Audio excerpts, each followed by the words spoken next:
Once the EKG is performed, the physician evaluates the EKG, and then we go in to see the patient, get their story, like what they're feeling, what their symptoms are, and describe the EKGs to the patient so that they understand. You're on. Hi, it's Dr. Happel. I'm a board-certified osteopathic family medicine physician. And in this segment, I'm actually doing a treatment of a patient that complained of neck pain. So I bring the patient in and I do some motion testing of the cervical spine, which is their neck muscles. And I actually sometimes have the patients engage and are actively pushing against my resistance to try to loosen up some of the musculature of the neck so that I can fully assess the cervical spine.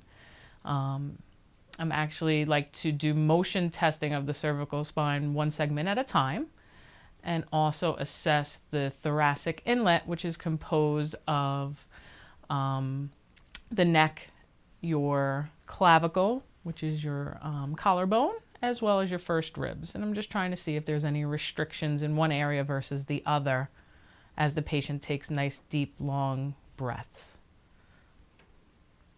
Once I find a restriction, I can use several different osteopathic techniques to try to release those restrictions. One, for the patient tolerance, and two, for the most efficacious way of performing that. If a patient comes in with low back pain, I assess the lower portions of the spine, which is the lumbar and sacrum of the spine, and try to find any tender points or, again, areas of restriction, and treat those areas, again, with the different types of osteopathic modalities. It's very hands-on. We use the techniques very gentle to the patient, always assessing to make sure that the patient's tolerating the techniques as we go along. And we're able to assess the changes in the musculoskeletal system with our hands to see if the treatments that we're doing, the patient is actually responding well to. Here I'm assessing the motion of the sacrum, which is basically right above your tailbone, and making sure that there's no restrictions, and doing a nice, what we call osteopathic technique, the sacral rock.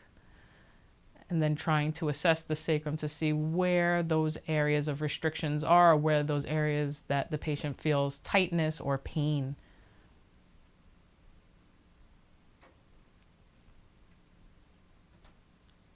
We do a lot of muscle training and stretching during our treatments. And again, we like to, have the patient engage in our treatment so we can try to get really good results, as in stretching. This is the piriformis muscle that attaches in the buttocks, but also attaches to the low back and the hip area.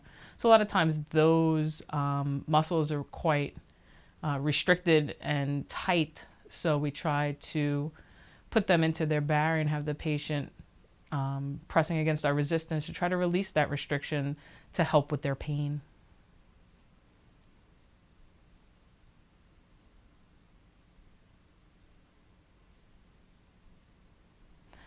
We treat a lot of different complaints in osteopathic manipulative treatments, which is OMT.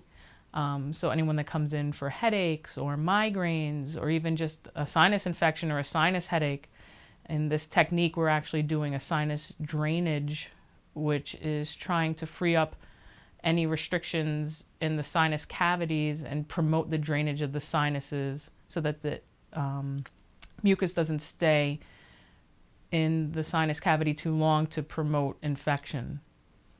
And this is a technique I call, the sinus drainage is a technique that I use and say it's a facial without the products. I'm actually doing all the treatments that an esthetician would do, but not putting any products on their face. And it actually really is very effective in helping to treat a sinusitis.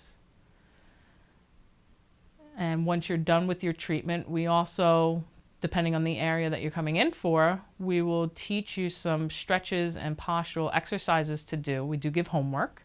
And this is to help to keep those areas that we just treated nice and loose and feeling good as a maintenance in between your treatments.